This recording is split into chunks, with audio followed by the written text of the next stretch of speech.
광야의 소리는 성경에 나오지만 일반 지식인들의 애용하는 문장이 된 지 오래입니다.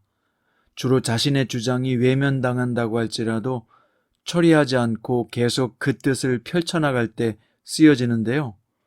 실제 광야의 소리는 세례 요한의 사명과 임무와 밀접한 관련이 있습니다. 오늘은 누가복음 3장 1절부터 6절 말씀이고요. 3절부터 6절 말씀까지 보겠습니다.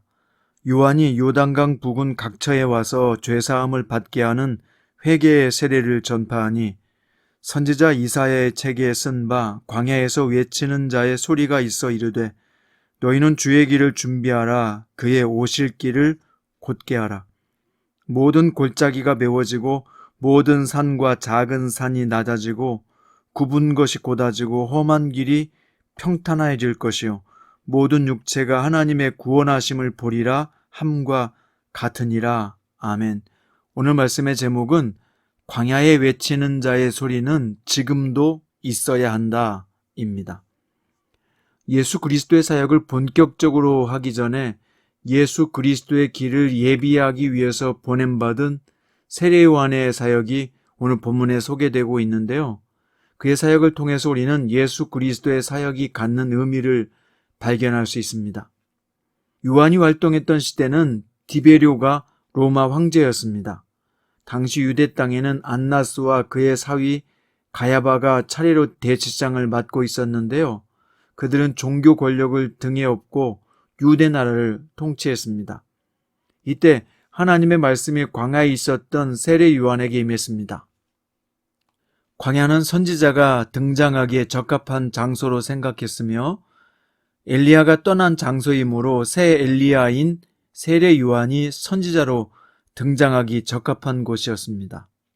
자, 세례 요한은 요단강 근처에서 활동했고 요단강은 엘리사와 선지자들이 모인 곳이며 이스라엘이 출애굽한 이후에는 가나안 땅으로 들어가는 입구였습니다. 따라서 요단강은 새로운 출발을 준비하는 선지자의 사역 장소로 적합한 곳이었습니다. 세례 요한이 한 일은 회개의 세례를 전파하는 것이었는데요. 이 회개의 세례는 반복하여 씻는 정결의식이 아니라 믿지 않는 사람이 믿는 사람으로 개종할 때 받는 세례를 뜻합니다. 요단강은 회개를 위한 세례를 받기에 적합한 장소였습니다. 누가는 세례 요한이 누구냐에 대해서 구약의 이사야서를 인용했습니다. 이사야서 40장 3절 외치는 자의 소리여 이르되 너희는 광야에서 여호와의 길을 예비하라. 사막에서 우리 하나님의 대로를 평탄케 하라. 누가가 말하는 세례 요한은 광야에 외치는 자의 소리로서 주의 길을 준비하는 선지자입니다.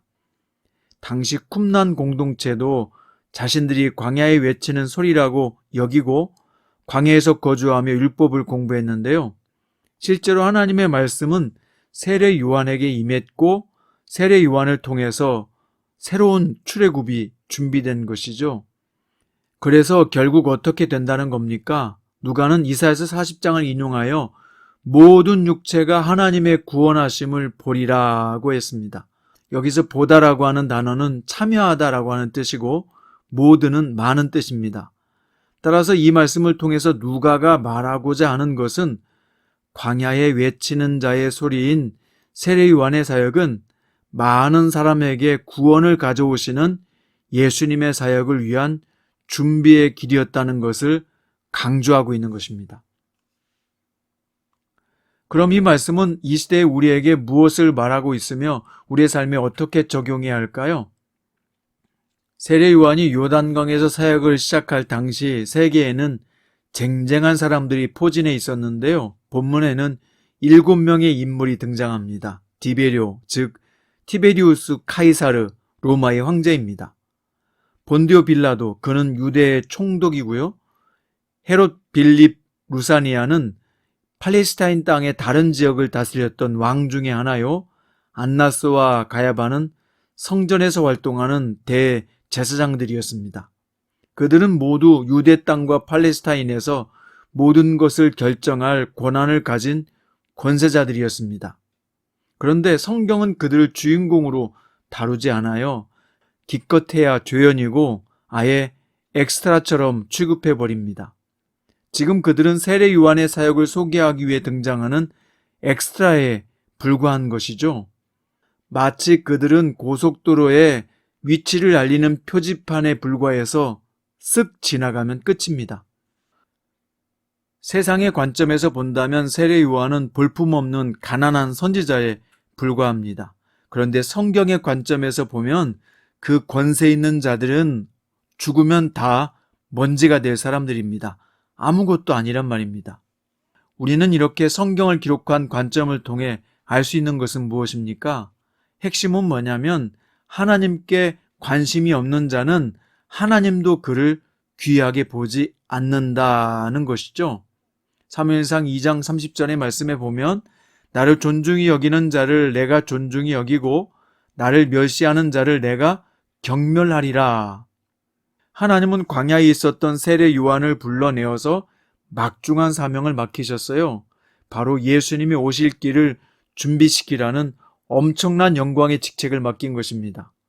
구세주를 알리는 선발대로 먼저 부름받은 세례 요한은 군중들 앞에서 최고의 명설교를 했는데요. 자신을 높이고 자랑하는 설교가 아니라 자신의 뒤에 오시는 분이 얼마나 엄청나고 놀라운 분인지 소개하는 설교였습니다. 그게 4절에서 6절인데요. 광야에 외치는 자의 소리가 있어 이르되 너희는 주의 길을 준비하라. 그의 오실 길을 곧게 하라. 모든 골짜기가 메워지고 모든 산과 작은 산이 낮아지고 굽은 것이 곧아지고 험한 길이 평탄하여질 것이요 모든 육체가 하나님의 구원하심을 보리라. 예수님의 오실 길을 예비하는 사명은 세례 요한만 받은 게 아닙니다. 현재 이 땅에 이 시대에 살고 있는 저와 여러분에게 이 사명의 바톤이 넘겨져 왔습니다. 우리도 요한처럼 예수님의 오실 길을 준비시키는 사람이 되어야 합니다. 이 시대에는 우리가 요한의 역할을 사명으로 받았기 때문이죠. 그러면 요한처럼 우리가 주님의 재림을 준비시키는 사람이 되려면 어떤 조건이 필요할까요? 첫째, 자신이 예수님을 맞이할 준비가 되어야 합니다. 아무리 많은 사람이 예수님을 믿도록 영접시키고 잘 준비시켰다고 해도 결국 자신이 버림받고 천년왕국의 혼인잔치에 들어가지 못한다면 헛수고한 것이죠. 계시록 16장 15절에 보면 보라 내가 도둑같이 오리니 누구든지 깨어 자기 옷을 지켜 벌거벗고 다니지 아니하며 자기의 부끄러움을 보이지 아니하는 자는 복이 있도다 라고 말했습니다. 주님이 도둑같이 오실 때에 깨어있어서 준비하는 사람은 복이 있다는 것입니다. 여러분, 지금 어디 찍을 데가 없어서 도끼로 자기 발등을 찍습니까? 남은 구원시키고 자신은 구원받지 못하며 남은 잘도 양육시켜 신앙이 성장하는데 정작 자신은 매너리즘에 빠져서 자신의 신앙을 자기 손으로 헐어버린다면 아니라다가 자기 발등 찍은 것이죠. 누구보다도 먼저 하나님 앞에서 자신을 경건하게 준비시켜 오늘이라도 주님이 오시면 아멘 주 예수여 어서 오시옵소서 이렇게 준비된 성도가 되시기를 바랍니다. 두 번째, 세상의 문화에 흡수되거나 죄로 넘어지지 않도록 우리는 자신을 훈련시켜야 합니다. 우리 각자는 자신에게 어떤 약점이 있고 어떨 때 잘 넘어지는지 관찰해 봐야 합니다. 또 자신의 몸과 영혼을 잘 관리해서 하나님께서 훈련하시는 과정을 잘 통과해야 하는 것입니다. 베드로는 혈기가 단점이고 가룟 유다는 돈 욕심이 단점이고 도마는 의심 잘하는 것이 단점이고 야고보와 요한은 명예욕이 단점이었습니다. 누구나 다 이렇게 단점이 있어요. 단점을 대수롭지 않게 생각하면 나중에는 그 단점 때문에 큰 어려움이 터지게 되고 정성을 다한 헌신이 한순간에 무너질 수 있습니다. 그래서 사도 바울은 고린도전서 9장 17절에서 내가 내 몸을 쳐 복종하게 함은 내가 남에게 전파한 후에 자신이 도리어 버림당할까 두려워함이로다. 바울 같은 대사도도 스스로 자신을 말씀 앞에 복종시키는 훈련을 멈추지 않았어요. 자신을 훈련시키는 가장 훌륭한 교사는요, 바로 자기 자신입니다. 자기가 포기하면 하나님도 어떻게 할 수 없으니까요. 새해에는 영적 목표를 세우고 도전하여 훈련하여 성취하는 결과를 경험해 보십시오. 작은 것에서부터 언어 생활, 규칙적인 생활 습관, 절제 훈련, 경건 훈련을 시도해 보시기 바랍니다. 자, 세 번째, 가능하면 항상 복음을 전하는 사람이 되어야 된다는 것입니다. 세례 요한이 사람들에게 말씀을 전파하며 회개하고 돌아오게 한 것처럼 우리도 복음을 전하고 생명 대신 예수님을 전하는 생활 속의 전도자가 되어야 합니다. 그래서 항상 성령님께 기도하면서 복음 전할 기회를 달라고 기도하고, 기회가 오면 자연스럽게 그 사람의 영적 상태에 따라 영생에 대해서, 마음의 평안에 대해서, 문제 해결하는 방법에 대해서, 기독교 신앙 교육에 대해서, 예수님에 대해서 전하고 설명할 수 있는 기회를 가져봅시다. 기도로 준비하고 있으면 성령님은 항상 기회가 오게 하시지만, 내가 마음과 기도로 준비하지 않으면 기회는 일평생 가도 안 옵니다. 꼭 교회를 데리고 오지는 못하더라도 항상 내가 은혜 받은 것, 깨달은 것을 이야기하며 자연스럽게 기독교에 대해서, 성경에 대해서, 하나님을 믿는 기쁨에 대해서 전한다면 어느 날인가는 예수님을 전할 기회를 성령님께서 주실 줄로 믿습니다. 사도행전 1장 8절 말씀, 우리가 너무 잘 아는 말씀이잖아요. 오직 성령이 너희에게 임하시면 너희가 권능을 받고 예루살렘과 온 유대와 사마리아와 땅끝까지 이르러 내 증인이 되리라. 주님의 증인이 되는 것은 선택이 아니라 성도의 의무입니다. 오늘 말씀의 결론입니다. 우리는 세례 요한처럼 광야 같은 세상에서 부름받은 성도들입니다.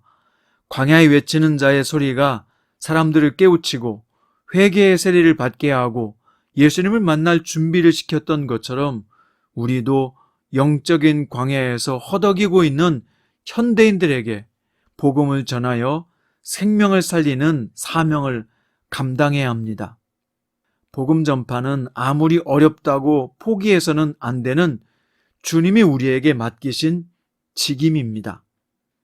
현대인들에게는 강요보다는 설득으로, 논쟁보다는 설명을 할 때 더 효과적으로 복음이 전해집니다. 자신이 있는 자리가 세례 요한의 광야의 자리라고 여기고 그곳에서 광야의 소리를 전하는 성도가 되시기를 주님의 이름으로 축원드립니다. 기도하시겠습니다. 주님, 이 시대는 정말 암울합니다. 사람들에게는 하나님이 없고 영적 세계에 대해서 무지하고 너무나 육신적이고 정욕적입니다. 이 영적으로 패망하는 시대에 주님은 우리를 복음 전하는 세례 요한으로 부르셨습니다. 저에게 지혜를 주시고 설득력을 주시고 기회를 주셔서 복음을 잘 설명하고 전하는 광야에 외치는 자의 소리가 되게 해주십시오. 올해는 생명 살리는 일에 관심을 가지고 살게 하셔서 실제로 생명을 살리는 일을 경험하게 하소서. 우리를 부르신 예수 그리스도의 이름으로 기도드립니다.